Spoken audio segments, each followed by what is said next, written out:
Welcome to the Root Cause Revolution podcast with functional and integrative nurse nutritionist and energy medicine practitioner, Audrey Christie.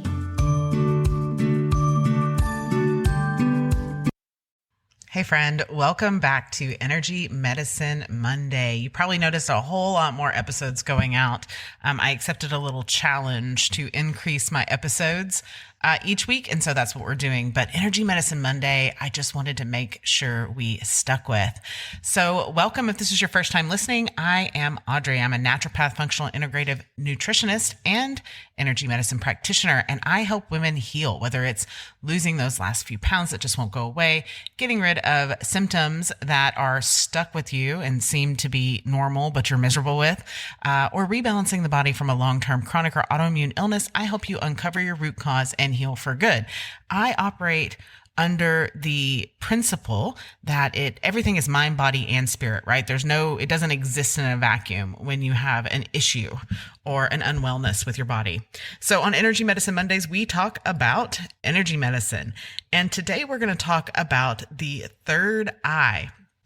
More specifically, I'm going to give you a little bit of information about the third eye and talk to you about how to open it. So the third eye, if you're wondering like what the heck that is, it's the sixth chakra. Now, a chakra is one of the body's subtle energy systems. There is a physical energy system, an emotional energy system, a mental energy system, and a subtle energy system. So subtle energy isn't physical. It is beyond physical or metaphysical, more than physical. And that means you can't generally access it using your five standard senses. We do have technology now that allows us to better see and scan energy fields. But when I'm trying to explain subtle energy versus physical energy, I like to think of it as like a cloud versus a block of clay. Subtle energy is the cloud, right? You can see it, you can feel it, but you can't necessarily pick it up and move it from point A to point B. Physical energy is more like the clay. It's solid and dense. You can pick it up and carry it with you, right? So the chakra system is an ancient way that subtle energy is organized into centers or gateways. And it's really the gateway where our human suit converts physical energy into subtle energy and vice versa, subtle energy into physical energy.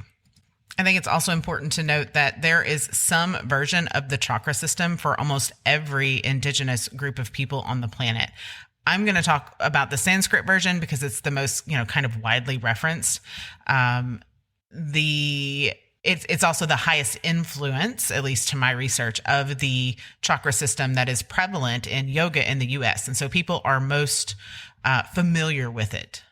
So the third eye energy center, it really manages the brain, the eyes, the pituitary gland, the neurological system. It stems from our brain and the sinuses, the hypothalamus part, the ears, the nose, all of that.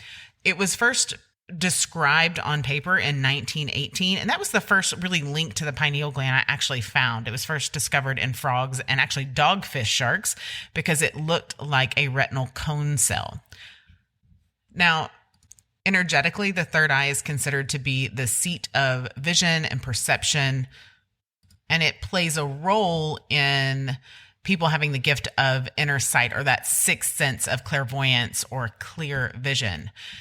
So it is possible for your third eye chakra to be imbalanced, right? And a lot of times this looks like feeling stuck, like if you're stuck in your daily grind without being able to look beyond your problems.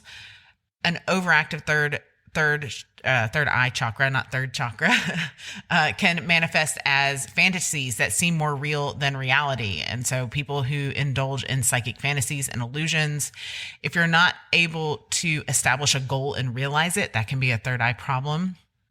If you don't have clarity, just in general, brain fog, a lack of clarity, not being able to see the bigger picture, in denial of problems or challenges, if you're easy to deceive, if you have anxiety, if you have difficulty planning for the future or setting goals, and if you lean towards sort of thriving on drama or turmoil, these are all signs that your third eye chakra is out of balance. Now, sometimes what we need to do is open the third eye. And so one of my favorite ways, I'm going to give you one way, two ways. We'll give you 2 ways to open your third eye and rebalance that third eye chakra. And the first way is tapping. Actually, I'm going to give you 3 ways. Tapping is one of my favorite solutions because it gives you something physical to do, and it kind of takes the monkey mind out of like, what am I doing with this third eye stuff, out of it, especially if you're new to this stuff. So you can simply take your finger, right or left hand, doesn't matter which finger, and just tap. Just gently tap your third eye. It helps if you can close your eye when you're close your eyes. Your third eye should be opening. Close your 2 eyes while you're doing it, and you just gently tap. And then you will feel something shift. It might be in 1 minute. It might be in 3 minutes. I suggest setting a timer because we always feel like, oh my gosh, I've been tapping for an hour now and nothing's happening, right? So that is one way to do it. The second way to do it that tends to provide the biggest response, the biggest aha moments when you are working on opening your third eye chakra. And I should preface all this. Tapping is going to open your third eye chakra. This mirror trick I'm going to tell you is going to open your third eye chakra. The last trick I'm going to tell you is if you feel like you already have an open third eye, but maybe it's out of balance, okay? So this one is the mirror trick. So you're just going to go in the mirror. Have you ever played, what was it, like Bloody Mary? Was that a thing in the mirror? I think that was what it was called when we were kids. You're going to stand in front of the mirror. Doesn't matter if the lights are bright or dim, and you are going to stare at the spot between your eyebrows and just about a finger width up. That is the third eye center on your physical body. And you're just going to stare at that spot in the mirror, and you're going to allow your eyes to soften. And you're going to stay there without blinking if you can. Eyes soft, staring at that spot until you notice a change in your visual field, in your visual perception. Sometimes it looks like when the TV glitches and like the picture jumps left to right. Sometimes it looks like a color coming into the field. Sometimes you might see spots or waves or some different thing. Don't be alarmed. When that happens, take a deep breath, close your eyes, exhale. Third eye is open, and then start to notice the differences that come up for you. The very last one is for balancing the third eye chakra. So if you're someone who has worked with the chakras before, you have good clarity, everything's, normally working well and might not be working so well right now, you're going to use alternate nostril breathing to balance. So right or left hand, doesn't matter. Take your middle finger, put it on your forehead between your eyebrows and just a little bit up right in the middle. And then on the inhale, you're going to take your thumb and block one nostril. So you're inhaling only through one nostril. And then switch when you get done inhaling, cover the opposite nostril and exhale out of that opposite side. Then you're going to inhale, switch, cover the opposite nostril, exhale, inhale, switch, cover the opposite nostril, exhale. You're just going to do that for about a minute, maybe 2 minutes. You probably want to be sitting down. Sometimes it can make you dizzy if you're not used to getting that much oxygen in your body. I promise it's not hurting you. That's the feeling of your cells in your body being oxygenated. So often we forget to breathe deep and really fill our bellies with air. So this can make you feel more vibrant and alive in addition to balancing that third eye chakra.